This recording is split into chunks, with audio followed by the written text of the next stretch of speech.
تذكر يوما كنت تعانق دمعة الفكر تناجي الله في صبر وترجو رحمة تسري.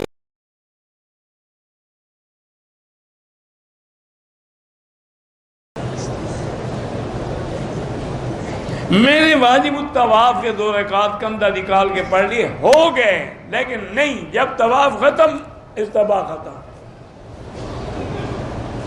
بے اولادی کے لیے سورۃ یوسف پڑھ کے دعا کیا کریں. نائی نے شیمپو لگایا تھا، اگر وہ خوشبو والا تھا تو پھر صدقہ کر دیں. عورت میں اکیلی میقات میں نہیں جا سکتی.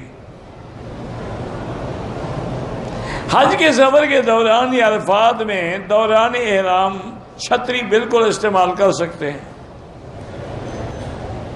طواف زیارت کی صفا مروہ اگر پہلے کر لی جائے بالکل جائز ہے. طریقہ یہ ہے کہ 8 کو احرام باندھ لیں، پہلے نفلی طواف کریں، پھر صفا دوڑیں، پھر اسی احرام میں حج پہ چلے جائیں.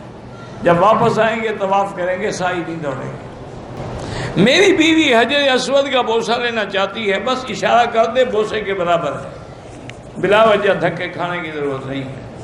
اگر عورت بوسہ لیتے ہوئے غیر مردوں سے ٹکرا جائے تو وہ گناہ بوسے سے زیادہ ہے.